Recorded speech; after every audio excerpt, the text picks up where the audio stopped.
अस्सलामु अलैकुम वरहमतुल्लाहि वबरकातुह। आज एक भाई ने ये मालूम किया कि बच्चों को जो मस्जिद में लाते हैं इसका क्या हुक्म है, और अगर बच्चे मस्जिद में आ जाए तो उन्हें कहाँ किस जगह खड़ा करना चाहिए, क्या उनको पहली सफ में या बालिगों की सफ में खड़ा कर सकते हैं या नहीं। इसलिए कि ऐसा होता है कि मस्जिदों में जो हमारे बुजुर्ग होते हैं, बड़े होते हैं, वो कहते हैं कि अगर बच्चे मर्दों की सफ में आ गए, बालिगों की सफ में आ गए, तो फिर बालिगों की भी नमाज जाती रहती है, बालिगों की भी बच्चों के सफ में आने की वजह से नमाज ख़त्म हो जाती है। तो ये तीन चीज़ें हैं। मैं आज तीन चीज़ों के ऊपर इस वीडियो में आपसे बात करने जा रहा हूँ। मैं आपको बता दूँ कि शरीयत मुतहरा ने वली को इस चीज़ का पाबंद बनाया है, और हुजूर अकरम सल्लल्लाहु अलैहि वसल्लम की अहादीस भी मौजूद हैं कि आप सल्लल्लाहु अलैहि वसल्लम ने 7 साल के बच्चे को नमाज की ताकीद, नमाज का हुक्म, नमाज के बारे में कहने के लिए फरमाया है कि जब बच्चा 7 साल का हो जाए तो उसको नमाज का हुक्म किया जाए, नमाज के मुतालिक उसको कहा जाए, नमाज पढ़ने के लिए उससे ये कहा जाए कि आप नमाज पढ़िए। तो याद रखिए कि अगर बच्चा 7 साल का है या 7 साल से ज़्यादा का है तो फिर उसको मस्जिद में लाना बिल्कुल जायज़ है। लेकिन जो बच्चे 7 साल से कम हैं, मसलन 6 के हैं, 5 के हैं, अगर वो पाकी नापाकी की तमीज़ रखते हैं, यानी पाकी के मुतालिक, नापाकी के मुतालिक उनके अंदर ये शऊर और सलीका है, और इसी तरीके से वो शोर शराबा नहीं करते, तो उन्हें मस्जिद में लाना या भेजना बिल्कुल जायज़ है।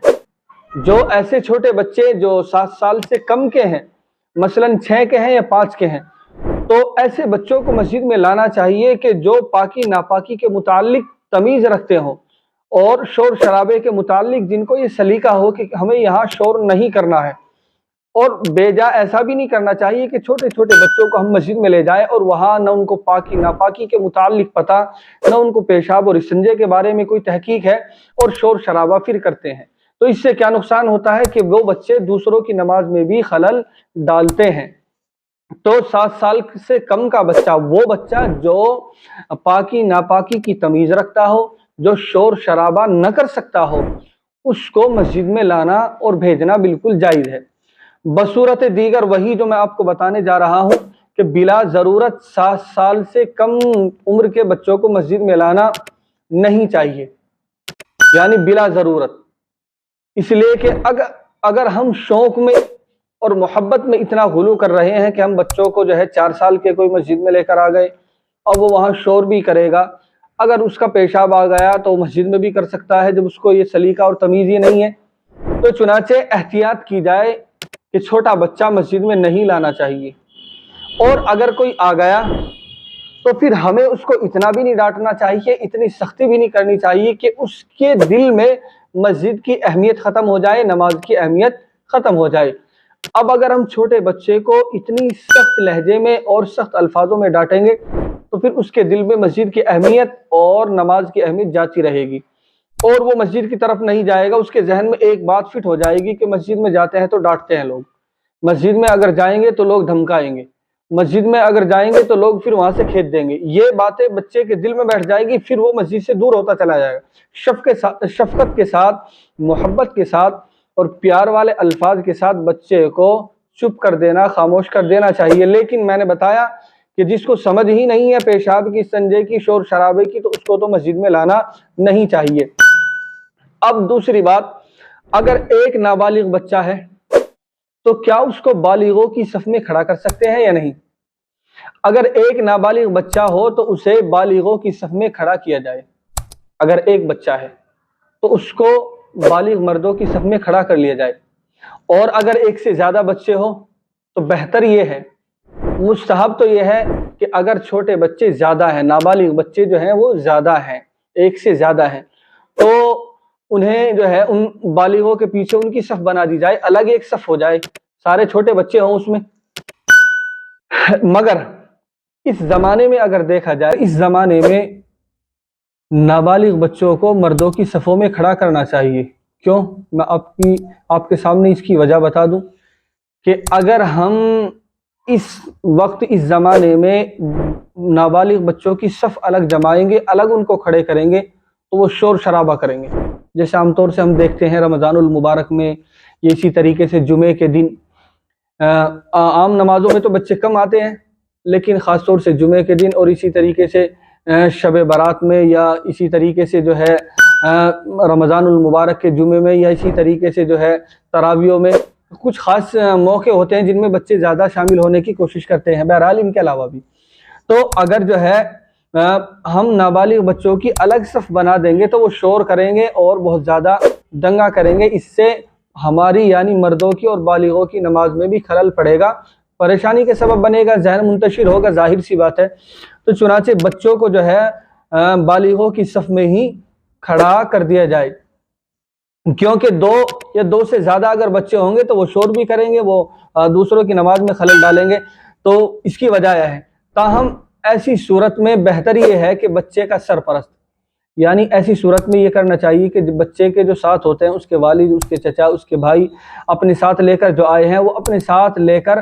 صف کے ایک جانب کھڑے ہو جائے، یعنی ایک طرف کھڑے ہو جائے۔ مثلا کوئی بچہ میرے ساتھ میں گیا ہے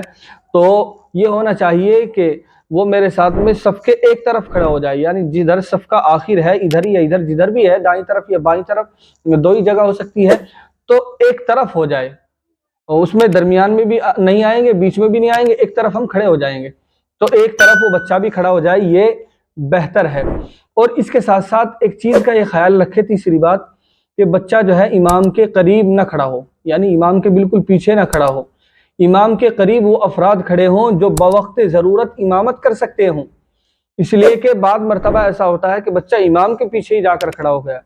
تو ولی کی، سرپرست کی یہ ذمہ داری بنتی ہے کہ بچہ امام کے بالکل پیچھے نہ کھڑا ہو، اس لیے کہ امام کے پیچھے کھڑا ہونے کا حکم اس کو ہے جو ضرورت کے وقت امامت کر سکتا ہو۔ اگر امام کے ساتھ کوئی حاجت پیش آ جائے تو اس وقت کون؟ پڑھا لکھا عالم جو اس کے متعلق باتیں جانتا ہو، جو مسائل سے واقفیت ہو، جو قرآن کریم پڑھنا جانتا ہو، جس کو کچھ تحقیق ہو، کچھ حد تک تو تحقیق ہو نماز کی، جو باشرح ہو، وہ امام کے پیچھے کھڑا ہو۔ اب پتہ لگا ایسا شخص امام کے پیچھے سے کھڑا ہو جاتا ہے جس کو کوئی تحقیق ہی نہیں، اگر کوئی امام کے ساتھ معاملہ پیش آ جائے تو اب کون امامت کرے گا؟ تو چنانچہ امام کے پیچھے بچے کو نہیں کھڑا ہونا چاہیے۔ اور جو میں نے بتایا کہ بچوں کو جو ہے اتنی سختی نہ کی جائے، اتنا نہ ڈانٹا جائے کہ ان کے دل میں مسجد کی اہمیت، نماز کی اہمیت جاتی رہے، اور بچوں کو جو ہے پیار سے اور محبت والے الفاظوں سے مسجد کے متعلق بتایا جائے کہ بھائی یہاں شور نہیں کرنا، یہاں کسی طرح کا دنگا نہیں کرنا ہے، یہاں دنگا کرنا اچھی بات نہیں، تو پھر بچہ خاموشی کے ساتھ رک جائے گا، مان جائے گا۔ اور اگر آپ نے ڈانٹ دیا تو سمجھو اگر اس کی کچھ نماز کی عادت بنتی تو وہ چلی جائے گی، وہ نماز سے دور ہوتا چلا جائے گا۔ تو کچھ باتیں جو میں نے آپ کے سامنے بیان کی، مجھے امید ہے کہ آپ کی سمجھ میں آ گئی ہوگی۔ اگر کوئی اس کے متعلق ایسی بات ابھی آپ کے ذہن میں ہے جو نہیں سمجھ سکے آپ، یا آپ کا جو سوال تھا وہ دور نہیں ہو سکا، تو آپ بالکل بے جھجک آپ کمنٹ کر سکتے ہیں، انشاءاللہ آپ کو اور اچھے طریقے سے سمجھانے کی کوشش کی جائے گی۔ اگر کوئی مسئلہ ہے آپ کا تو آپ وہ بھی ہم سے معلوم کر سکتے ہیں۔ اگر آپ ہمارے چینل پر نئے آئے ہیں تو آپ ہمارے چینل کو سبسکرائب کیجئے، میں روزانہ اسی طرح روزمرہ کے مسائل آپ کے سامنے لے کر حاضر ہوتا رہوں گا، اور یہ ہمارے لیے ضروری بھی ہے کہ ہمیں دین کے متعلق جس سے صحیح معلومات ملے ہمیں وہ معلومات لے لینی چاہیے، اور ہمیں دوسروں تک بھی وہ پہنچانا چاہیے۔ ایسا ہوتا ہے کہ بعض مسئلہ جو مجھے معلوم ہے اکثر کو معلوم نہیں ہوتا، تو ہمیں اس کو دوسروں تک بھی پہنچانا چاہیے۔ ہماری اس ویڈیو کو، ہماری اس کلپ کو دوسروں تک پہنچائیے، ہماری اس ویڈیو کو شیئر کیجیے۔